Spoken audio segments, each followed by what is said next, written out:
മാളുകളില്ലാത്ത എറണാകുളം നഗരം, fort Kochi, Mattancherry.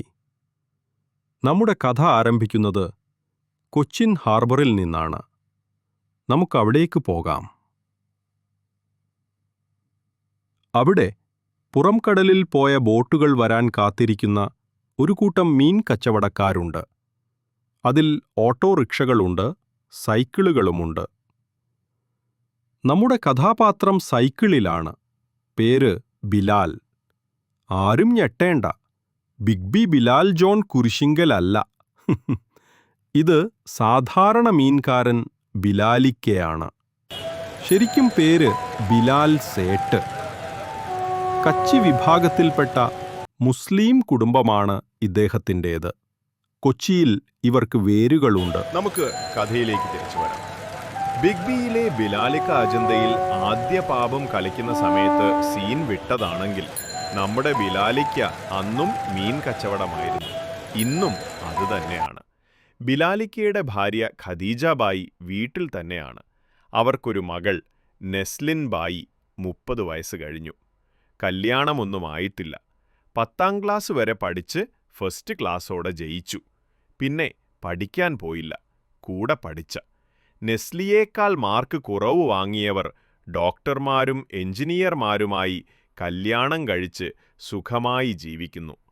Nestlé അടുത്തുള്ള ഒരു ടെക്സ്റ്റൈൽ ഷോപ്പിൽ ജോലി ചെയ്യുന്നുണ്ട്. വീട് എന്ന് പറയാൻ തക്ക അത്ര വലുതൊന്നുമല്ല. ഒരു ചെറിയ 2 മുറികളുള്ള ഒരു ഇടം. അതിൻ്റെ മുൻവശത്ത് തന്നെ വീടിൻ്റെ ഓണർ അവരുടെ കുറേ സാധനങ്ങൾ കൂട്ടിവെച്ചിട്ടുണ്ട്.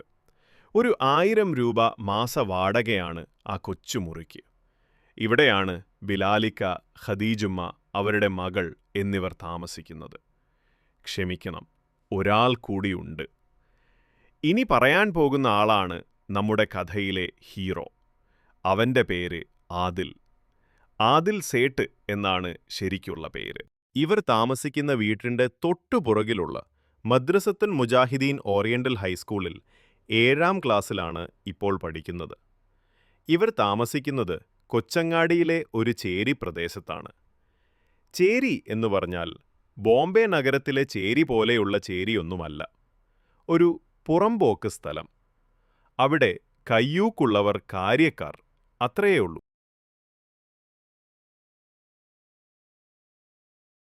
ആദിലിന്റെ ഉമ്മയുടെ സഹോദരനാണ് ബിലാലിക്ക, അതായത് മാമൻ. ആദിൽ ജനിച്ച് അധികം വൈകാതെ അവന്റെ ഉമ്മ ഈ ലോകത്തോട് വിട പറഞ്ഞു. ആദിലിന്റെ അബ്ബ ഒരു മുഴുക്കുടിയനായിരുന്നു. കിട്ടുന്ന അല്ലറ ചില്ലറ ജോലികളിൽ നിന്ന് ലഭിക്കുന്ന കാശെല്ലാം കുടിച്ചു തീർത്തു. കുടുംബത്തെ നോക്കിയില്ലെന്നു മാത്രമല്ല, കുഞ്ഞായിരുന്ന ആദിലിനെ അവൻ എപ്പോഴും ശപിച്ചിരുന്നു. നിന്റെ മുഖം കണ്ട ഉടനെയാണ് നിന്റെ തള്ള ചത്തത് എന്ന് പറഞ്ഞ് ആ പിഞ്ചു മനസ്സിനെ അയാൾ നിരന്തരം വേദനിപ്പിച്ചു. ഒടുവിലൊരു ദിവസം ജീവിതഭാരവും ലഹരിയുടെ കരാളഹസ്തങ്ങളും അയാളെ മരണത്തിലേക്ക് തള്ളിവിട്ടു. അധികം ഡെക്കറേഷനൊന്നും വേണ്ട, ലേ, അയാൾ ആത്മഹത്യ ചെയ്തു. അനാഥനായ ആ കൊച്ചു ആദിലിനെ ബിലാലിക്ക ഒരു നിമിഷം പോലും ആലോചിക്കാതെ സ്വന്തം മകനെപ്പോലെ ഏറ്റെടുത്തു. സ്വന്തം ദീദിയെപ്പോലെ നെസ്ലിനും സ്നേഹസമ്പന്നയായ ഖദീജുമ്മയും ആദിലിന് താങ്ങും തണലുമായി. അങ്ങനെ കൊച്ചങ്ങാടിയിലെ ആ ചെറിയ വീട്ടിൽ സ്നേഹത്തിൻ്റെ വലിയ ഒരു ലോകം ആദിലിനായി തുറക്കപ്പെട്ടു. അവിടെ അവൻ അക്ഷരങ്ങളും ജീവിതപാഠങ്ങളും പഠിച്ചു. തനിക്ക് നഷ്ടപ്പെട്ട കുടുംബം അവൻ വീണ്ടെടുത്തു. ഇനി നമുക്ക് നെസ്ലിയുടെ കാര്യം പറയാം.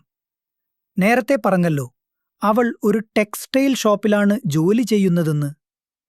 സത്യത്തിൽ ടെക്സ്റ്റൈൽ എന്നൊന്നും പറയാൻ മാത്രം വലുപ്പമില്ലാത്ത ഒരു ചെറിയ തുണിക്കടയാണത്. അവിടെ കടയുടമയും ഒരു സഹായിയും പിന്നെ നമ്മുടെ നെസ്ലിയും മാത്രമാണ് ജോലിക്കാർ.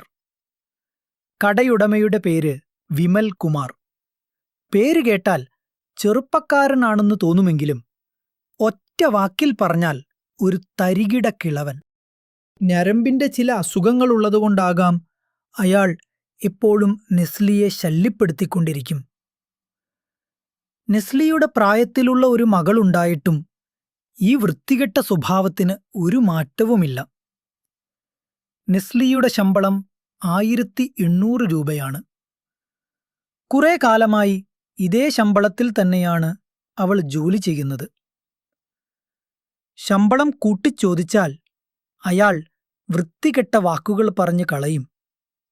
അതുകൊണ്ട് അവൾ അതൊന്നും ചോദിക്കാറില്ല. പിന്നെ കട വീടിന്റെ അടുത്താണ്. എറണാകുളത്ത് ആണെങ്കിൽ കുറച്ചുകൂടി ശമ്പളം കിട്ടുമായിരുന്നു. പക്ഷേ ബിലാലിക്കയ്ക്ക് അതിനോട് ഒട്ടും താൽപ്പര്യമില്ല. കാരണം അവിടത്തെ തിരക്കും ദൂരയാത്രയും നെസ്ലിക്ക് ബുദ്ധിമുട്ടാകുമോ എന്ന ചിന്ത അദ്ദേഹത്തിനുണ്ടായിരുന്നു. ഇവരുടെ വീടിന്റെ മുൻപിലുള്ള ബോർവെല്ലിൽ നിന്നാണ് ആ പ്രദേശത്തെ സ്ത്രീകൾ വെള്ളമെടുക്കുന്നത്. നെസ്ലി ജോലിക്ക് പോകുന്നത് അവർക്ക് അത്ര ഇഷ്ടമല്ല. പരദൂഷണത്തിനും മുറുമുറുപ്പിനും യാതൊരു കുറവുമില്ലാത്തൊരിടമാണല്ലോ ഇങ്ങനെ വെള്ളമെടുക്കാൻ സ്ത്രീകൾ ഒത്തുകൂടുന്ന സ്ഥലം. അവരുടെ ചില വാക്കുകൾ നെസ്ലിയുടെ മനസ്സിൽ ശരിക്കും ആഴത്തിൽ തറയ്ക്കുന്നവയായിരുന്നു. തൊലി വെളുപ്പുള്ളതുകൊണ്ടാണ് അവൾക്കിപ്പോഴും ആ കടയിൽ ജോലിക്ക് പോകാൻ കഴിയുന്നത് എന്നും മറ്റും പറഞ്ഞ് അവർ നെസ്ലിയെ പരിഹസിച്ചു. ഇതൊന്നും അവൾ വീട്ടിൽ കാണിക്കില്ല. എല്ലാ വിഷമങ്ങളും അവൾ ഉള്ളിലൊതുക്കി കടയിൽ ഉച്ചഭക്ഷണം കഴിക്കുന്ന സമയത്ത് ആരും കാണാതെ കരഞ്ഞു തീർക്കും. ഈ കാര്യങ്ങളെല്ലാം കുഞ്ഞു ആദിലിന് അറിയാമായിരുന്നു. വീട്ടിൽ നെസ്ലി പുറത്തു കാണിക്കില്ലെങ്കിലും അവളുടെ ഉള്ളിലെ നോവ് അവന് മനസ്സിലായി. ഒരു ദിവസം രാത്രി ഭക്ഷണം കഴിക്കുന്ന സമയത്ത് അവൻ്റെ കുഞ്ഞു മനസ്സിൽ തളം കെട്ടി നിന്ന വേദന വാക്കുകളായി പുറത്തു വന്നു. എൻ്റെ അബ്ബ പറഞ്ഞത് ശരിയാണ്, അവൻ പറഞ്ഞു. ഞാൻ കേറുന്ന സ്ഥലമെല്ലാം ശപിക്കപ്പെട്ടതാകും. അതു കേട്ട ഉടൻ തന്നെ നെസ്ലിക്ക് സങ്കടവും ദേഷ്യവും ഒരുമിച്ചു വന്നു. അവളുടെ കണ്ണുകൾ നിറഞ്ഞു. അസ്തഗ്ഫിറുല്ലാഹ് എന്ന് പറയടാ, അവൾ ശബ്ദമുയർത്തി. ഇനി മേലാൽ അങ്ങനെ പറഞ്ഞാലുണ്ടല്ലോ, ഈ ലോകത്ത് ഇതിലും കഷ്ടപ്പാടുകൾ സഹിക്കുന്നവർ എത്ര പേരുണ്ട്. അവരുടെ കാര്യം ആലോചിച്ചാൽ ഇതൊന്നുമല്ല. കുഞ്ഞു ആദിലിന് അവൻ്റെ വീടിൻ്റെ മുൻപിലുള്ള തെരുവു വിളക്ക് ഒരു വലിയ അനുഗ്രഹമായിരുന്നു. എല്ലാവരും ഉറങ്ങിയതിനു ശേഷം രാത്രിയുടെ യാമങ്ങളിൽ അവൻ ആ തെരുവു വിളക്കിൻ്റെ കീഴിൽ പഠിക്കാനിരിക്കും. അവൻ്റെ കുഞ്ഞു ലോകത്തിൽ അവൻ അക്ഷരങ്ങളെ കൂട്ടുപിടിക്കും. ഏകദേശം 12 മണിയാകുമ്പോൾ ചില കുടിയന്മാർ അതുവഴി കടന്നുപോകുമായിരുന്നു. പക്ഷേ അത്ഭുതമെന്ന് പറയട്ടെ, അവരാരും ആദിലിനെ ശല്യപ്പെടുത്തിയില്ല. പകരം അവർ അവനെ ഉച്ചത്തിൽ വിളിക്കും. ദാ ആദൂ, കിടന്നുറങ്ങാതെ ഇരുന്നു പഠിക്കറാ. ആ കുഞ്ഞുവിടുക്കനോടുള്ള ഒരുതരം വാത്സല്യവും പ്രോത്സാഹനവും കലർന്നിരുന്നു. അങ്ങനെ 3 വർഷങ്ങൾ കടന്നുപോയി. ആദിലിൻ്റെ കഠിനാധ്വാനത്തിൻ്റെയും നിശ്ചയദാർഢ്യത്തിൻ്റെയും ഫലം കണ്ടു തുടങ്ങി. SSLC പരീക്ഷയുടെ ഫലം വന്നപ്പോൾ 600-ൽ 589 മാർക്ക് വാങ്ങി ആദിൽ ആദ്യ റാങ്കുകാരിൽ ഇടം നേടി. അത് സ്കൂളിനും നാടിനും അതിലുപരി എറണാകുളം ജില്ലയ്ക്ക് വരെ അഭിമാനമായി മാറി. ദാരിദ്ര്യത്തിൻ്റെ പടുകുഴിയിൽ നിന്ന് നിശ്ചയദാർഢ്യമൊന്നുകൊണ്ടു മാത്രം ഉയർന്നു വന്ന ആദിലിനെ അനുമോദിക്കാൻ രാഷ്ട്രീയ സാംസ്കാരിക നേതാക്കന്മാർ ഒഴുകിയെത്തി. അവരെല്ലാം ആദിലിൻ്റെ താമസസ്ഥലം കണ്ട് അത്ഭുതം കൂറി. കൊച്ചങ്ങാടിയിലെ ആ ഇടുങ്ങിയ ചേരിയിലെ കൊച്ചു കൂരയിൽ നിന്നാണ് ഈ പ്രതിഭ ഉയർന്നു വന്നതെന്ന് അവർക്ക് വിശ്വസിക്കാനായില്ല. ഇമാദ് ഗ്രൂപ്പ് ഓഫ് കമ്പനീസ് എല്ലാ വർഷവും നാടിൻ്റെ പല സ്ഥലങ്ങളിലായി പാവപ്പെട്ടവർക്ക് വേണ്ടി ഒരു കോളനി പോലെ ചെറിയ വീടുകൾ വെച്ച് നൽകുന്ന ഒരു സൽപ്രവൃത്തി ചെയ്യുന്നുണ്ടായിരുന്നു. സാമ്പത്തികമായി വളരെ താഴെത്തട്ടിലുള്ളവർക്ക് വീട് വെച്ചു കൊടുക്കുന്ന ഈ പദ്ധതി ഒരു ചടങ്ങിൽ വെച്ച് ഇമാദ് ഗ്രൂപ്പിന്റെ മാനേജിംഗ് ഡയറക്ടറായ ഇസ്മായിൽ സേട്ട് ആദിലിന്റെ കുടുംബത്തിന് ഒരു വീട് വാഗ്ദാനം ചെയ്തു. ആദിലിന്റെ നേട്ടത്തിനുള്ള അംഗീകാരവും അവന്റെ കുടുംബത്തിനുള്ള ഒരു കൈത്താങ്ങുമായിരുന്നു ആ വാഗ്ദാനം. ആദിലിന്റെ കണ്ണുകൾ സന്തോഷം കൊണ്ട് തിളങ്ങി. ഇത് വെറുമൊരു വീടായിരുന്നില്ല, വർഷങ്ങളായുള്ള അവരുടെ പ്രാർത്ഥനകൾക്കും കഷ്ടപ്പാടുകൾക്കുമുള്ള അള്ളാഹുവിൻ്റെ മറുപടിയായിരുന്നു അത്. ഒരു കാര്യം എടുത്തു പറയുന്നതെന്ത് ഈ സമയത്ത്, ഈ വിജയങ്ങൾക്ക് പിന്നിലെ ഒരു ശക്തി നാഗേന്ദ്രൻ സാറായിരുന്നു. പുല്ലുവൻപടി ബസ് സ്റ്റോപ്പിൽ നിന്ന് അല്പം മാറി ഷിമോഗ ട്യൂഷൻ സെന്റർ നടത്തുകയാണ് അദ്ദേഹം. പശ്ചിമ കൊച്ചിയിലെ മിക്ക മാതാപിതാക്കളും തങ്ങളുടെ 9, 10 ക്ലാസ്സുകളിലെ കുട്ടികളെ അവിടെയാണ് ട്യൂഷന് വിടാറ്. രാവിലെ പെൺകുട്ടികൾക്കും വൈകുന്നേരം ആൺകുട്ടികൾക്കുമായാണ് ക്ലാസുകൾ. കുട്ടികൾക്കൊന്നും അവിടെ ചേരാൻ ഇഷ്ടമേ ഉണ്ടാകില്ല. പക്ഷേ വീട്ടുകാർക്ക് മക്കളെ അവിടെ തന്നെ ചേർക്കണം. കാരണം അവിടെ ചേർത്താൽ പിന്നെ മക്കളുടെ പഠനകാര്യത്തിൽ ടെൻഷൻ അടിക്കണ്ട. അവർ പഠിച്ചോളും. പഠിച്ചില്ലെങ്കിൽ നല്ല പൊരിഞ്ഞടി കിട്ടും. നാഗേന്ദ്രൻ സാറിൻ്റെ അടിയുടെ ചൂടറിയാത്ത കുട്ടികൾ അന്നുണ്ടായിരുന്നില്ല. ഇന്നൊക്കെ കുട്ടികളെ ഒന്ന് വഴക്കു പറയാൻ പോലും പറ്റുമോ? പിന്നെ കേസായി. അവസാനം സാർ ജയിലിലാകും. പക്ഷെ അന്ന് SSLC പരീക്ഷ എന്നത് ഒരു പരീക്ഷ തന്നെയായിരുന്നു. ജയിക്കാൻ അല്പം കടുപ്പം. അങ്ങനെയാണ് 90കളിലെ കിഡ്സ് വളർന്നു വന്നത്. അതേക്കുറിച്ചുള്ള നിങ്ങളുടെ അഭിപ്രായം കമൻറ്റ് ബോക്സിൽ പറയുക. ഷിമോഗ ട്യൂഷൻ സെൻ്ററിലെ ഫീസ് ഒരു വർഷത്തേക്ക് 1000 രൂപയാണ്. ഇന്ന് പലർക്കും അതൊരു ചെറിയ സംഖ്യയായി തോന്നുമെങ്കിലും അന്ന് അതൊരു സാധാരണ കുടുംബത്തിന് താങ്ങാൻ കഴിയുന്നതിലും അല്പമധികം തന്നെയായിരുന്നു. മാരായ റമീസ്, ഫഹീം എന്നിവർ ആ ധൈര്യം കാണിച്ചു. ഒരു വൈകുന്നേരം ക്ലാസ് കഴിഞ്ഞപ്പോൾ വിറയലോടെയാണെങ്കിലും ഫഹീം സംസാരിച്ചു തുടങ്ങി. സർ, ഞങ്ങളുടെ ക്ലാസ്സിലൊരു കുട്ടിയുണ്ട്. അവൻ ഫസ്റ്റാണ്. പഠിക്കാൻ നല്ല താൽപ്പര്യമുള്ളവനാണ്. അവൻ ഇവിടെ പഠിക്കണമെന്നുണ്ട്. പക്ഷെ പൈസയില്ല. അവൻ്റെ ബാപ്പ ഒരു മീൻകാരനാണ്. വേറെ പ്രത്യേക വരുമാനമൊന്നുമില്ല. ഇതു കേട്ട ഉടൻ സാർ പരിഹസിച്ചു ചിരിച്ചുകൊണ്ട് പറഞ്ഞു, പഠനത്തിൽ താൽപ്പര്യമുണ്ടെങ്കിൽ അവൻ എന്തിനാ ഇവിടെ വരുന്നത്? ഇവിടെ നിന്നെപ്പോലെ പഠിക്കാൻ ഒരു താൽപ്പര്യവുമില്ലാത്തവർക്കാണ് ഷിമോഗ ട്യൂഷൻ സെൻ്റർ ഉള്ളത്. അപ്പോഴാണ് സാറിനൊരു കാര്യം ഓർമ്മ വന്നത്.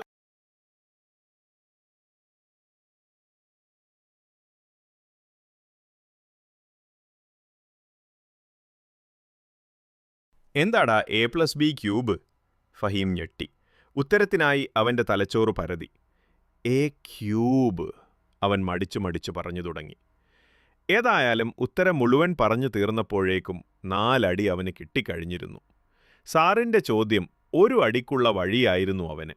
അടിയും വാങ്ങി വേദനയോടെ അവർ പുറത്തേക്ക് പോകുന്ന സമയത്ത് നാഗേന്ദ്രൻ സാർ പിന്നിൽ നിന്ന് വിളിച്ചു പറഞ്ഞു, ആ ചെക്കനോട് നാളെ രാവിലെ എന്നെ വന്നു കാണാൻ പറ.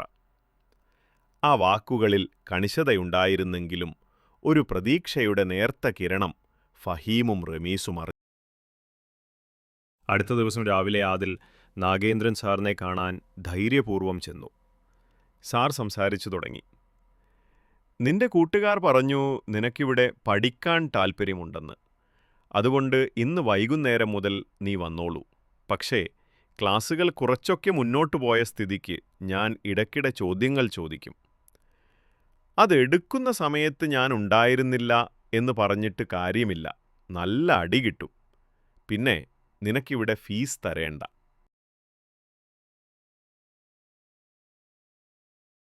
പുതിയ വീട്ടിലേക്ക് മാറിയതിനു ശേഷം ബിലാലിക്ക മീൻ കച്ചവടം നിർത്തി. സൈക്കിളുമായി മീൻ വിൽക്കാൻ ഓടാനുള്ള ആരോഗ്യം ഇപ്പോൾ അദ്ദേഹത്തിനില്ലായിരുന്നു. എന്നാൽ വെറുതെ ഇരിക്കാൻ ബിലാലിക്ക തയ്യാറായിരുന്നില്ല. ഇപ്പോൾ വൈകുന്നേരം പുല്ലിക്കൽ സെൻ്ററിൽ നിന്ന് മാറി റോഡ് സൈഡിൽ ഒരു തട്ടുകട. വൈകുന്നേരം 6 മണിയോടെ ബിലാലിക്കയും ആദുവും ചേർന്ന് നടത്തുന്നുണ്ട്. ദോശയും ബീഫും ഓംലാറ്റും ചായയുമെല്ലാം അവിടെ വിൽക്കുന്നു. നാട്ടുകാരുടെ നല്ല സഹകരണമുണ്ടായി. പോലീസിന്റെ സംരക്ഷണവും അവർക്ക് ലഭിച്ചിരുന്നു. മീൻ കച്ചവടത്തിൽ നിന്ന് ലഭിച്ചിരുന്നതിനേക്കാൾ ഭേദപ്പെട്ട ഒരു വരുമാനം ആ തട്ടുകടയിൽ നിന്ന് അവർക്ക് കിട്ടിത്തുടങ്ങി. കുടുംബത്തിനൊരു താങ്ങായി ബിലാലിക്കയുടെ പുതിയ സംരംഭം മുന്നോട്ടുപോയി. മാഷാ അല്ലാ, ഇതിനിടയിൽ നെസ്ലീക്ക് നല്ലൊരു ആലോചന വന്നു.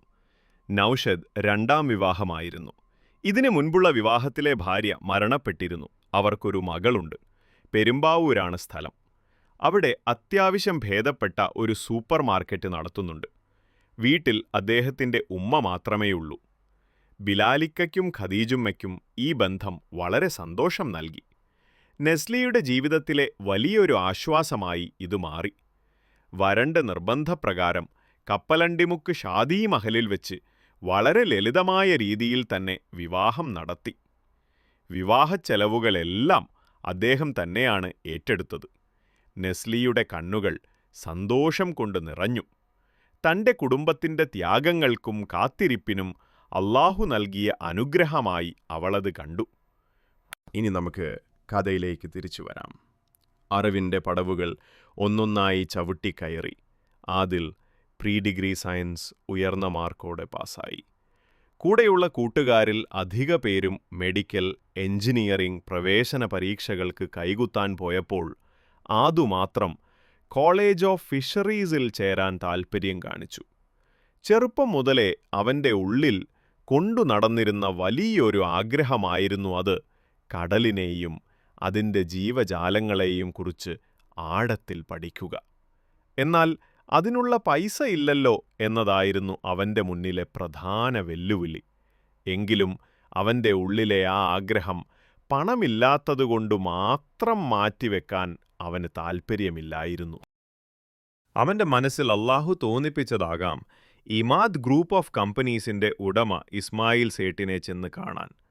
കാരണം അവരുടെ ഗ്രൂപ്പ് കമ്പനികളിൽ ഇമാദ് ഫിഷറീസ് എന്നൊരു സ്ഥാപനമുണ്ടായിരുന്നു. മിഡിൽ ഈസ്റ്റ്, US, യൂറോപ്പ് തുടങ്ങിയ സ്ഥലങ്ങളിലേക്ക് അവർ ചെമ്മീൻ കയറ്റുമതി ചെയ്യുന്ന വലിയൊരു സംരംഭമായിരുന്നു അത്. റിസപ്ഷനിൽ ഏകദേശം 30 മിനിറ്റോളം കാത്തിരുന്നതിന് ശേഷം ആദുവിന് ഇസ്മായിൽ സേട്ടിനെ കാണാനായി. വളരെ തിരക്കുപിടിച്ച വ്യക്തിയാണ് അദ്ദേഹം.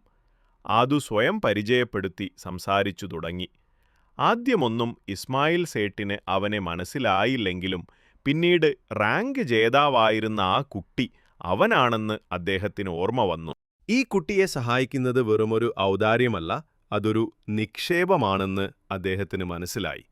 അവൻ്റെ ഭാവിക്ക് വേണ്ടിയുള്ള നിക്ഷേപം, ഒരുപക്ഷേ തൻ്റെ സ്ഥാപനത്തിന് വേണ്ടിയുള്ള നിക്ഷേപം കൂടിയാവാമത്. ആദു തുടർന്നു പറഞ്ഞു, എൻ്റെ പഠനച്ചെലവുകൾക്ക് ഞാൻ എങ്ങനെയെങ്കിലും പണം കണ്ടെത്താം. പക്ഷേ എൻ്റെ കൊച്ചു കുടുംബത്തിന് എല്ലാ മാസവും ഒരു ചെറിയ തുക കിട്ടണം. താങ്കളുടെ സ്ഥാപനം അത് തന്ന് സഹായിച്ചാൽ ഞാൻ പഠനശേഷം ഈ സ്ഥാപനത്തിൽ ജോലി ചെയ്ത് ആ കടം വീട്ടിക്കൊള്ളാം. അവൻ്റെ വാക്കുകളിൽ ആത്മാർത്ഥതയും കുടുംബത്തോടുള്ള സ്നേഹവും തൻ്റെ കഴിവിൽ തന്നെയുള്ള വിശ്വാസവും പ്രകടമായിരുന്നു. ഇതു കേട്ട ഉടൻ ഇസ്മായിൽ സേട്ട് ഒരു നിമിഷം ആലോചിച്ചു. ഈ കുട്ടിയുടെ വാക്കുകളിലെ സത്യസന്ധതയും ദീർഘവീക്ഷണവും അദ്ദേഹത്തെ അത്ഭുതപ്പെടുത്തി. പുഞ്ചിരിച്ചുകൊണ്ട് അദ്ദേഹം പറഞ്ഞു, നിന്നെ ഈ സ്ഥാപനത്തിന് ആവശ്യമുണ്ട് ആദു. ഇമാദ് ഗ്രൂപ്പ് നിന്റെ കുടുംബത്തെ സ്പോൺസർ ചെയ്യാം. അതൊരു കടമായി എടുക്കേണ്ട. പകരം പഠനശേഷം നിന്റെ സേവനം 6 വർഷത്തേക്ക് ഈ സ്ഥാപനത്തിൽ ബോണ്ട് വ്യവസ്ഥയിൽ ലോക്ക് ചെയ്യപ്പെടും. ഇത് കേട്ടപ്പോൾ ആദിലിന് സന്തോഷമടക്കാനായില്ല. അവൻ്റെ കണ്ണുകൾ നിറഞ്ഞു. പഠനം പൂർത്തിയാക്കിയതിനു ശേഷം ആദിൽ ഇമാദ് ഫിഷറീസ് എന്ന സ്ഥാപനത്തിൽ മാനേജ്മെൻറ്റ് ട്രെയിനി ഓപ്പറേഷൻസ് എന്ന തസ്തികയിൽ പ്രവേശിച്ചു. ഇത് വെറുമൊരു ജോലിയായിരുന്നില്ല. വർഷങ്ങൾക്ക് മുൻപ് ഇസ്മായിൽ സേട്ടുമായി ചെയ്ത ബോണ്ട് വ്യവസ്ഥയുടെ പൂർത്തീകരണവും തൻ്റെ സ്വപ്നങ്ങൾക്ക് ചിറകുകൾ നൽകിയ സ്ഥാപനത്തോടുള്ള കടപ്പാട് വീട്ടുന്നതിൻ്റെ തുടക്കവുമായിരുന്നു. അവിടെ ബിസിനസ്സിൻ്റെ വിവിധ പ്രവർത്തന വശങ്ങളെക്കുറിച്ച് അറിവ് നൽകുന്ന ചിട്ടയായതും പ്രായോഗികവുമായ ഒരു മികച്ച പരിശീലനം തന്നെ അവന് ലഭിച്ചു. കടലിൽ നിന്ന് മീൻ പിടിക്കുന്നതു മുതൽ അതിൻ്റെ സംസ്കരണം, ഗുണനിലവാര പരിശോധന, പാക്കേജിംഗ്, ഷിപ്പിംഗ്, ആഗോള വിപണിയിലെ കയറ്റുമതി നിയമങ്ങൾ വരെ സസൂക്ഷ്മം അവൻ പഠിച്ചെടുത്തു. ആദുവിൻ്റെ ബോണ്ട് കാലാവധി അവസാനിക്കുന്ന സമയത്താണ് ഇമാദ് ഫിഷറീസിനെ പിടിച്ചുലച്ച ഒരു പ്രതിസന്ധി ഉടലെടുത്തത്. ഇന്ത്യയിൽ നിന്നുള്ള സംസ്കരിച്ച ചെമ്മീനുകളുടെ പരിശോധന യൂറോപ്യൻ യൂണിയൻ, US, ജപ്പാൻ എന്നിവ കർശനമാക്കി. ആന്റിബയോട്ടിക്കുകളുടെയും ബാക്ടീരിയകളുടെയും അംശം കണ്ടെത്തിയതിനാൽ ബെൽജിയം, ഇംഗ്ലണ്ട്, ജർമ്മനി, ഫ്രാൻസ് എന്നിവിടങ്ങളിൽ നിന്ന് 50-ലധികം ചെമ്മീൻ ചരക്കുകൾ നിരസിക്കപ്പെട്ടു. നിർഭാഗ്യവശാൽ അതിൽ ഇമാദ് ഫിഷറീസിന്റെ ചരക്കുകളും ഉൾപ്പെട്ടിരുന്നു. ഇത് ഇന്ത്യൻ സമുദ്രോൽപ്പന്ന വ്യവസായത്തിന് തന്നെ വലിയൊരു തിരിച്ചടിയാകുമായിരുന്നു. ഇങ്ങനെയുള്ള പ്രതിസന്ധി ഘട്ടങ്ങളിൽ താൻ കഷ്ടപ്പെട്ട് പഠിച്ചു വളർന്ന സ്ഥാപനത്തെ വിട്ടുപോകാൻ ആദുവിന് മനസ്സു വന്നില്ല. തന്റെ ബോണ്ട് കാലാവധി കഴിഞ്ഞിട്ടും അവൻ കമ്പനിയോടൊപ്പം ഉറച്ചുനിന്നു. കോളേജ് ഓഫ് ഫിഷറീസിലെ പഠനവും ഇമാദ് ഫിഷറീസിലെ പരിശീലനവും അവൻ ഈ പ്രതിസന്ധി ഘട്ടത്തിൽ സമർത്ഥമായി ഉപയോഗിച്ചു. ആദുവിന്റെ പല നിർദ്ദേശങ്ങളും ഇടപെടലുകളും കമ്പനി നടപ്പിലാക്കി. അസംസ്കൃത വസ്തുക്കളുടെ ഗുണനിലവാരം ഉറപ്പാക്കുന്നതിലും പ്രോസസ്സിംഗ് യൂണിറ്റിലെ ശുചിത്വം വർദ്ധിപ്പിക്കുന്നതിലും പുതിയ പരിശോധനാ രീതികൾ നടപ്പിലാക്കുന്നതിലും അവൻ നിർണായക പങ്കുവഹിച്ചു. മാഷല്ലാഹ്, അവന്റെ കഠിനാധ്വാനത്തിന്റെയും ബുദ്ധിപരമായ നീക്കങ്ങളുടെയും ഫലമായി കമ്പനി ആ പ്രതിസന്ധികളെല്ലാം തരണം ചെയ്തു. നഷ്ടപ്പെട്ട വിശ്വാസം തിരിച്ചുപിടിച്ച് ഇമാദ് ഫിഷറീസ് കൂടുതൽ ശക്തമായി മുന്നോട്ടുപോയി. ഈ സന്തോഷങ്ങൾക്കിടയിലും ബിലാലിക്കയുടെ കുടുംബത്തിൽ ഒരു ദുഃഖം നിഴൽ വീഴ്ത്തി. എല്ലാവരുടെയും സ്നേഹവും താങ്ങുമായിരുന്ന ഖദീജുമ്മ കാലത്തിന്റെ അനിവാര്യമായ നിയമത്തിന് വഴിപ്പെട്ട് ഈ ലോകത്തോട് വിട പറഞ്ഞു. ആദിലിന്റെ ജീവിതത്തിലെ വെളിച്ചമായിരുന്നു അവർ. ആ വേർപാട് ബിലാലിക്കയ്ക്കും നെസ്ലിക്കും ആദിലിനും താങ്ങാനാവാത്ത ദുഃഖമായി. എങ്കിലും ഖദീജുമ്മ പകർന്നു നൽകിയ സ്നേഹവും കരുത്തും അവർക്ക് മുന്നോട്ടു പോകാനുള്ള ശക്തിയായി. അങ്ങനെയിരിക്കെ ഇസ്മായിൽ സേട്ടിന്റെ ഉറ്റ സുഹൃത്ത് മൊയ്തു ഹാജി ഒരു ദിവസം ഇമാദ് ഓഫീസിൽ സന്ദർശിക്കാനിടയായി. അന്ന് ആദു സീനിയർ ഓപ്പറേഷൻസ് മാനേജർ എന്ന ഉയർന്ന തസ്തികയിലായിരുന്നു. കമ്പനിയുടെ കാര്യങ്ങൾ ആദുൽ കൈകാര്യം ചെയ്യുന്ന രീതിയും അവന്റെ അർപ്പണബോധവും കണ്ടപ്പോൾ മൊയ്തു ഹാജിക്ക് വലിയ മതിപ്പായി. അവിടെ വെച്ചാണ് അദ്ദേഹം ആദുലിനെ കാണാനിടയായത്. ഇസ്മായിൽ സേട്ട് ആദിലിനെ അദ്ദേഹത്തിന് പരിചയപ്പെടുത്തി കമ്പനിയുടെ വളർച്ചയിൽ ആദിൽ വഹിച്ച പങ്കിനെക്കുറിച്ച് വാചാലനായി. ആദുവിന്റെ കഠിനാധ്വാനവും വിശ്വസ്തതയും മൊയ്തു ഹാജിയെ ഏറെ ആകർഷിച്ചു. ആ കൂടിക്കാഴ്ച ഒരു പുതിയ അധ്യായത്തിന്റെ തുടക്കമാകുമെന്ന് അപ്പോൾ ആരും അറിഞ്ഞില്ല. മൊയ്തു ഹാജി സിമ്പിളാണ്, ബട്ട് പവർഫുള്ളാണ്. അദ്ദേഹത്തിന്റെ വാക്കുകളിലും പ്രവൃത്തികളിലും ഒരു വലിയ ബിസിനസ് സാമ്രാജ്യത്തിന്റെ ശക്തിയും അനുഭവസമ്പത്തും നിറഞ്ഞു നിന്നു. അദ്ദേഹത്തിന് 4 മക്കളാണ്. മൂത്ത 3 ആൺമക്കൾ വിവാഹം കഴിച്ച് ബിസിനസ് നോക്കി നടത്തുന്നു. ഇനി പറയാൻ പോകുന്ന വ്യക്തിയാണ് നമ്മുടെ കഥയിലെ നായിക മിഹാന തബസ്സും. മൊയ്തു ഹാജിയുടെ 4ാമത്തെ സന്തതി, ഏകമകൾ. കോഴിക്കോട് ഫാറൂഖ് കോളേജിൽ നിന്ന് BSc മാത്തമാറ്റിക്സ് പഠിച്ച ശേഷം കൊച്ചിയിലെ SCMS ബിസിനസ് സ്കൂളിൽ MBA പഠിക്കുകയാണ് മിഹാന. സുന്ദരിയാണ്, അതോടൊപ്പം ഭക്തയുമാണ്. ഭക്ത എന്നതിലുപരി എല്ലാ കാര്യങ്ങളെക്കുറിച്ചും നല്ല അറിവുള്ള ഒരു സ്മാർട്ട് പെൺകുട്ടി. വസ്ത്രധാരണത്തിൽ വളരെ മോഡസ്റ്റ് ആയ രീതി പിന്തുടരുന്നതുകൊണ്ടും ഒരു വൻ സ്രാവിന്റെ മകളാണെന്ന് ആർക്കും പെട്ടെന്ന് മനസ്സിലാകില്ല. തന്റെ പ്രിയപ്പെട്ട മകൾ മിഹാനെ ആദിലിനെ കൊണ്ട് വിവാഹം കഴിപ്പിക്കണമെന്ന ഒരാഗ്രഹം മൊയ്തു ഹാജിയുടെ മനസ്സിൽ നാമ്പിട്ടു.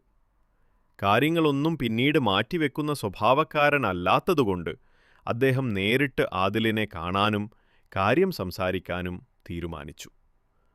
മൊയ്തു ഹാജി ആദുവിന്റെ ക്യാബിനിലേക്ക് പോയി. ആദു, എനിക്കൊരു പ്രധാനപ്പെട്ട കാര്യം സംസാരിക്കാനുണ്ട്. അദ്ദേഹം സൗമ്യമായി തുടങ്ങി. എന്നാൽ മൊയ്തു ഹാജി കാര്യം പറഞ്ഞു തുടങ്ങിയപ്പോഴാണ് ഒരു അപ്രതീക്ഷിത ട്വിസ്റ്റ് സംഭവിച്ചത്. ആദിൽ പുഞ്ചിരിയോടെ പറഞ്ഞു, സർ, കഴിഞ്ഞ ആഴ്ച മീഹാനയും സുഹൃത്തുക്കളും എന്നെ കാണാൻ ഓഫീസിൽ വന്നിരുന്നു. ബിസിനസ് സ്കൂളിൽ ഒരു ടോക്കിന് ക്ഷണിക്കാനായിരുന്നു അവർ വന്നത്. ഞാൻ അതിന് സമ്മതം മൂളിയിട്ടുണ്ട്.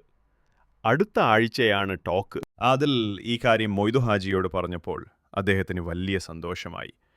തന്റെ മകളെ ആദിൽ ഇതിനോടകം കണ്ടിരിക്കുന്നു എന്നതിലുപരി അവന്റെ പുഞ്ചിരിയിൽ നിന്ന് മീഹാനയെ അവൻ ഇഷ്ടപ്പെട്ടിട്ടുണ്ടാകുമെന്ന് മൊയ്തു ഹാജിക്ക് മനസ്സിലായി. ആദിലിന്റെ കണ്ണുകളിലെ തിളക്കവും മുഖത്തെ ചിരിയും ആ രഹസ്യം വിളിച്ചോതുന്നുണ്ടായിരുന്നു. ഏതായാലും ഈ കാര്യം മീഹാനയെ അറിയിക്കേണ്ട, അദ്ദേഹം മനസ്സിലുറപ്പിച്ചു. താൻ നേരിട്ട് പോയി ആലോചന അവതരിപ്പിക്കുന്നതിന് പകരം ആദിൽ തന്നെ മീഹാനയെ അടുത്തറിയട്ടെ എന്ന് അദ്ദേഹം കരുതി.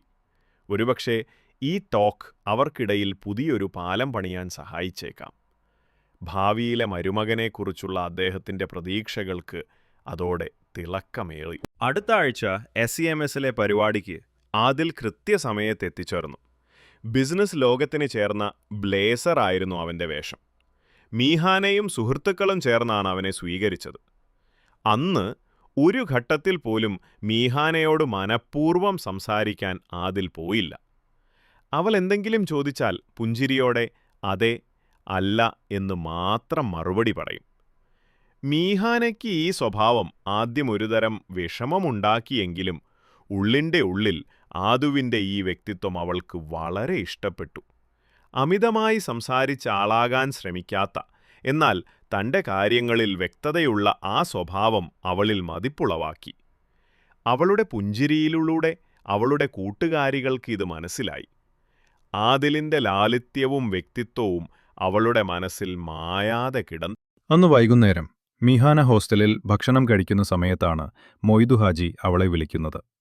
ടോക്ക് ഷോയെക്കുറിച്ചെല്ലാം അദ്ദേഹം ചോദിച്ചറിഞ്ഞു. പരിപാടി എങ്ങനെയുണ്ടായിരുന്നു? വന്ന വിശിഷ്ടാതിഥികൾ ആരെല്ലാമായിരുന്നു? മീഹാനും കൂട്ടരും ചേർന്ന് സംഘടിപ്പിച്ച ടോക്ക് ഷോ ആയിരുന്നു അത്. എന്നാൽ ആദിൽ കാര്യമായി സംസാരിച്ചില്ലെന്ന് മീഹാനയുടെ വാക്കുകളിൽ നിന്ന് മനസ്സിലായപ്പോൾ മൊയ്തു ഹാജിക്ക് ആകെ കൺഫ്യൂഷൻ. താനൊരു വലിയ പ്ലാൻ ഇട്ടപ്പോൾ ഈ ആദു ഒളടൊന്നും മിണ്ടിയില്ലല്ലോ പടച്ചോണേ എന്ന് അദ്ദേഹം മനസ്സിൽ വിചാരിച്ചു. ഫോൺ വെച്ച ഉടൻ തന്നെ അദ്ദേഹം ആദിലിനെ വിളിച്ചു.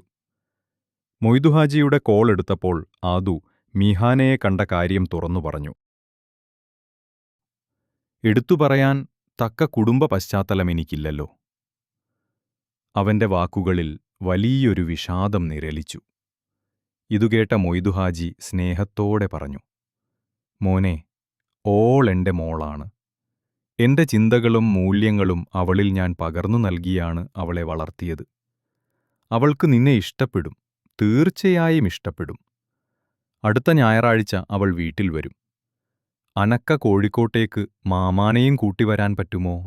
അടുത്ത ഞായറാഴ്ച ആദിലും അവന്റെ മാമ ബിലാലിക്കയും കോഴിക്കോട്ടേക്ക് യാത്ര തിരിച്ചു. ബിലാലിക്കയുടെ മുഖത്ത് വലിയ സന്തോഷമുണ്ടായിരുന്നു. ദാരിദ്ര്യത്തിന്റെ പടുകുഴിയിൽ നിന്ന് താൻ കൈപിടിച്ചുയർത്തിയ മകൻ ഇന്ന് ഈ നിലയിലെത്തി നിൽക്കുന്നത് കാണുമ്പോൾ ഒരു പിതാവിനുള്ളതിനേക്കാൾ വലിയ അഭിമാനമായിരുന്നു ആ മാമ മനസ്സിൽ കൊണ്ടു നടന്നത്. എന്നാൽ മൊയ്തു ഹാജിയുടെ മകളെ ആലോചിക്കുമ്പോൾ തങ്ങളുടെ പഴയ ജീവിത സാഹചര്യങ്ങൾ ഓർത്ത് ബിലാലിക്കയ്ക്ക് ചെറിയൊരു ആശങ്കയുണ്ടായിരുന്നു. മൊയ്തു ഹാജിയുടെ വീട്ടിലെത്തിയത് ഒരു കൊട്ടാരത്തിലേക്കെന്ന പോലെയായിരുന്നു. എന്നാൽ അവിടെ എത്തിയ ബിലാലിക്കയെയും ആദിലിനെയും സ്വീകരിച്ചത് യാതൊരു അഹങ്കാരവുമില്ലാത്ത ലാളിത്യം നിറഞ്ഞ ഒരു കുടുംബമായിരുന്നു. ബിലാലിക്കയെ കണ്ടപ്പോൾ തന്നെ മൊയ്തു ഹാജി സ്നേഹത്തോടെ അദ്ദേഹത്തെ ചേർത്തുപിടിച്ചു. ഞാൻ കേട്ടിട്ടുണ്ട് ബിലാൽ സേട്ടിന്റെ നന്മയെക്കുറിച്ച്. ഈ മോനെ സ്വന്തം മകനായി വളർത്താൻ നിങ്ങൾ കാണിച്ച മനസ്സ്, അതാണ് യഥാർത്ഥ സൗഭാഗ്യം. മൊയ്തു ഹാജിയുടെ ആത്മാർത്ഥമായ വാക്കുകൾ കേട്ടപ്പോൾ ബിലാലിക്കയുടെ കണ്ണുകൾ നിറഞ്ഞു. മൊയ്തു ഹാജി നേരിട്ട് കാര്യത്തിലേക്ക് കടന്നു. ആദിലിനെ എനിക്ക് ഇഷ്ടപ്പെട്ടു. ഒരുപാട് കഷ്ടപ്പെട്ട് ഉയർന്നു വന്നവനാണ് അവൻ. അവൻ്റെ കഴിവും സത്യസന്ധതയും എനിക്കറിയാം. എൻ്റെ മോൾ അവനെക്കൊണ്ട് വിവാഹം കഴിപ്പിക്കണമെന്നാണ് എൻ്റെ ആഗ്രഹം. ചെറിയൊരു ചായ സൽക്കാരത്തിന് ശേഷം മൊയ്തു ഹാജി തന്നെ മുൻകൈയെടുത്ത് പറഞ്ഞു, കുട്ടികൾക്ക് എന്തെങ്കിലും സംസാരിക്കാനുണ്ടെങ്കിൽ സംസാരിച്ചോട്ടെ. അത് കേട്ട സമയം ആദു സോഫയിൽ നിന്ന് എഴുന്നേറ്റു. അപ്പോൾ ബിലാലിക്ക ചിരിച്ചുകൊണ്ട് പറഞ്ഞു, ചെക്കന് തിടുക്കമായി. മുകളിലെ കോറിഡോറിൽ അവർ രണ്ടുപേരും സംസാരിക്കാനായി നിന്നു. മീഹാനാണ് സംസാരം തുടങ്ങിയത്. അങ്ങനെ കോഴിക്കോട്ടെ മൊയ്തു ഹാജിയുടെ കൺവെൻഷൻ സെന്ററിൽ വെച്ച് മീഹാനയുടെയും ആദുവിൻ്റെയും കല്യാണം നടന്നു. 6 മാസം കഴിഞ്ഞപ്പോൾ മീഹാനയുടെ MBA പഠനം പൂർത്തിയായി. ഹോസ്റ്റലിൽ നിന്ന് മാറി ഇപ്പോൾ പൂർണ്ണ കുടുംബിനിയായി പനമ്പിള്ളിയിലെ ഇമാദ് ഗ്രൂപ്പ് കൊടുത്ത അപ്പാർട്ട്മെന്റിലാണ് താമസം. അങ്ങനെ വീണ്ടും 1 വർഷം കഴിഞ്ഞു. സ്നേഹവും വാത്സല്യവും നൽകി ആദിലിനെ വളർത്തിയ ബിലാലിക്ക വിട പറഞ്ഞു. ആ ദുഃഖത്തിനിടയിലും മീഹാനയ്ക്ക് ഫ്രാറ്റേണൽ ട്വിൻസ് പിറന്നു, സയാൻ, സോയ. 3 വർഷങ്ങൾ പിന്നെയും കടന്നുപോയി. ഇപ്പോൾ ആദിൽ ഇമാദ് ഗ്രൂപ്പ് ഓഫ് കമ്പനീസിന്റെ സീനിയർ വൈസ് പ്രസിഡന്റ് എന്ന പദവിയിലിരിക്കുന്നു. മീഹാന മക്കളെ നോക്കി നല്ലൊരു കുടുംബിനിയായി വീട്ടിൽ സമയം ചെലവഴിക്കുന്നു. അതുകൂടാതെ ഒരു ഫാഷൻ സ്റ്റോർ ആരംഭിക്കുന്നതിനുള്ള ഒരുക്കങ്ങൾ നടക്കുന്നു. അതിനായുള്ള ഡിസൈനേഴ്സ്, സപ്ലയേഴ്സ് എന്നിവരുമായി തിരക്കിട്ട വീഡിയോ കോൺഫറൻസുകളും നടക്കുന്നു. അങ്ങനെയിരിക്കെ ഒരു ദിവസം ഇസ്മായിൽ സേഠിന്റെ ക്യാബിനിലേക്ക് ആദു കടന്നുവന്നു. അദ്ദേഹത്തിന്റെ നിർദ്ദേശപ്രകാരം അവൻ അദ്ദേഹത്തിന്റെ മുൻപിലിരുന്നു. ആദു സംസാരിച്ചു തുടങ്ങി. അള്ളാഹുവിന്റെ അനുഗ്രഹം കൊണ്ട് ഞാൻ ഈ സ്ഥാപനത്തിൽ 14 വർഷം പൂർത്തീകരിച്ചു. ഇനി എനിക്ക് സ്വന്തമായി ഈ മേഖലയിൽ നിന്ന് മാറി നിൽക്കാനുമെന്നുണ്ട്. എൻ്റെ വൈഫ് തുടങ്ങാൻ പോകുന്ന സംരംഭത്തിന്റെ ഭാഗമാകാൻ ആഗ്രഹിക്കുന്നു. തുടക്കത്തിൽ ഇസ്മായിൽ സേഠ് ഒന്ന് ഷോക്കായെങ്കിലും ഇസ്മായിൽ സേഠിന് ആദിലിന്റെ അഭിപ്രായം ശരിയാണെന്ന് തോന്നി. സീനിയർ വൈസ് പ്രസിഡന്റ് ആണെങ്കിലും കമ്പനിയുടെ സ്റ്റോക്ക് ഓണർഷിപ്പ് പ്രകാരം ഷെയറുകൾ കൈവശമുണ്ടെങ്കിലും ഒരു കംപ്ലീറ്റ് ഓണർഷിപ്പ് കിട്ടുന്നില്ലല്ലോ. ആദിലിന്റെ കഴിവും പ്രാപ്തിയും ഇനി അവൻ സ്വന്തം സംരംഭത്തിൽ ഉപയോഗിക്കട്ടെ. ഇമാദ് ഗ്രൂപ്പ് ഓഫ് കമ്പനീസിൽ ജോലി കഴിഞ്ഞ് ഏറ്റവും അവസാനം വീട്ടിലേക്ക് പോകുന്ന വളരെ കുറച്ച് ആളുകളിൽ ഒരാളാണ് ആദിൽ. അത്യാവശ്യത്തിന് മാത്രം ലീവ് എടുത്തിരുന്ന ആൾ. അങ്ങനെ 1 മാസത്തെ നോട്ടീസ് പീരിയഡ് സമയത്ത് ട്രാൻസിഷനിൻ്റെ ഭാഗമായി തൻ്റെ ജൂനിയറിന് എല്ലാ കാര്യങ്ങളും പഠിപ്പിച്ചു കൊടുത്തതിന് ശേഷം തൻ്റെ resignation senior HR director Rajalakshmi മാമിന് കൊടുത്തതിന് ശേഷം ഇസ്മായിൽ സേഠിനെ കണ്ടു. സ്നേഹം കൊണ്ട് കെട്ടിപ്പിടിച്ചു. എന്താവശ്യത്തിനും ഒരു വിളിപ്പുറത്തായി താൻ ഉണ്ടാകുമെന്ന് പറഞ്ഞ് അള്ളാഹുവിന്റെ നാമത്തിൽ ആദിൽ ഇമാദ് ഗ്രൂപ്പ് ഓഫ് കമ്പനീസിന്റെ പടിയിറങ്ങി. കഥ ഇവിടെ അവസാനിക്കുന്നില്ല. നിശ്ചയദാർഢ്യത്തിന്റെ 2ാം ഭാഗം ഉടൻ നിങ്ങൾക്കായി എത്തുകയാണ്. 1ാം ഭാഗത്ത് കാര്യമായത സാന്നിധ്യം ഇല്ലാതിരുന്ന കഥാപാത്രങ്ങൾ 2ാം ഭാഗത്തിൽ കടന്നു വന്നേക്കാം. ഇവിടെ കഥയുടെ ശ്രദ്ധ ആദിലിൽ നിന്ന് മാറി മീഹിഹാൻ എന്ന ശക്തയായ വനിതയിലേക്ക് കേന്ദ്രീകരിക്കുന്നു. സ്വന്തം ബിസിനസ് തന്ത്രങ്ങൾ മെനഞ്ഞ് സംരംഭകത്വത്തിന്റെ വിജയക്കൊടി പാറിക്കുന്നതിനൊപ്പം കുടുംബത്തെ ഭംഗിയായി കൈകാര്യം ചെയ്യുന്ന മീഹാന്റെ ജീവിതം 2ാം ഭാഗത്തിൽ പ്രാധാന്യമർഹിക്കുന്നു. മീഹാന്റെ ഈ കഥ നിങ്ങളെ പ്രചോദിപ്പിച്ചെങ്കിൽ ദയവായി ഞങ്ങളെ പിന്തുണയ്ക്കുക. ഈ വീഡിയോ ലൈക്ക് ചെയ്യുക. ഇത് മറ്റുള്ളവരിലേക്ക് എത്തിക്കാൻ ഷെയർ ചെയ്യുക. സബ്സ്ക്രൈബ് ചെയ്യാനും 2ാം ഭാഗം പുറത്തിറങ്ങുമ്പോൾ ഉടൻ അറിയിപ്പ് ലഭിക്കാനായി ബെൽ ഐക്കൺ അമർത്താനും മറക്കരുത്.